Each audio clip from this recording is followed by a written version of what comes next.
শৈজাল কাণ্ডে এবার রাজ্যের প্রাক্তন মন্ত্রী শোভনদেব চট্টোপাধ্যায়ের বাড়িতে সিআইডি।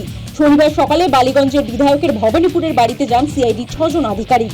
বর্ষিয়ান রাজনীতিকের থেকে সিআইডি আধিকারিকেরা জানতে চান বিধানসভা বিরোধী দলনেতা বাছাইয়ে তৃণমূল বিধায়কদের স্বাক্ষরের দিন কি হয়েছিল, কারা উপস্থিত ছিলেন। প্রায় আধ ঘন্টা ধরে চলে জিজ্ঞাসাবাদ। সূত্রের খবর, তদন্তকারীদের সব প্রশ্নের বিস্তারিত জবাব দিয়েছেন বালিগঞ্জের তৃণমূল বিধায়ক।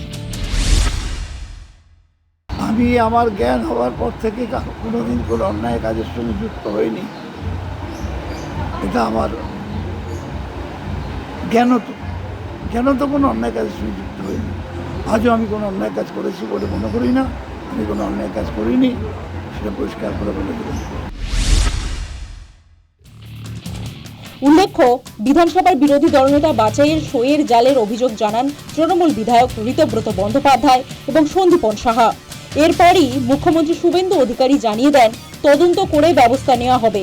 ঋতব্রত এবং সন্দীপনদের নাম সামনে আসার পরই তড়িঘড়ি দুই বিধায়ককে বহিষ্কার করে তৃণমূল। এদিকে তদন্তে নেমে সিআইডি একের পর এক বিধায়ককে জিজ্ঞাসাবাদ করে, তলব করে তৃণমূলের সর্বভারতীয় সাধারণ সম্পাদক অভিষেক বন্দ্যোপাধ্যায়কেও। 2 দফায় তাকে জিজ্ঞাসাবাদ করা হয়।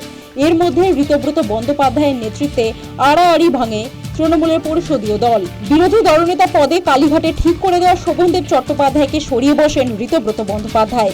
বিধানসভা অধ্যক্ষের সেই সিদ্ধান্তকে আদালতে চ্যালেঞ্জ করেছিলেন শোভনদেব, কিন্তু হস্তক্ষেপ করতে রাজি হয়নি আদালত। বর্তমানে এ ব্যাপারে ডিভিশন বেঞ্চের দ্বারস্থ বালিগঞ্জের তৃণমূল বিধায়ক।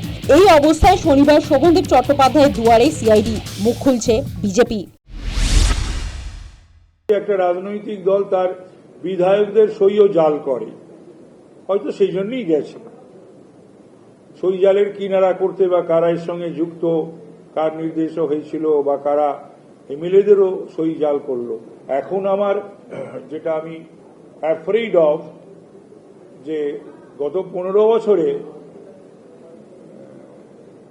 এই যে টেন্ডার বা অনেক বড় বড় কাজের ক্ষেত্রে কি মুখ্যমন্ত্রী সহ মন্ত্রীদের বা বড় আমলাদের সই জাল হয়নি তো 15 বছরে? শৈজাল কাণ্ডের কিনারা কত তাড়াতাড়ি করে সিআইডি, এখন সেটাই দেখার। News time.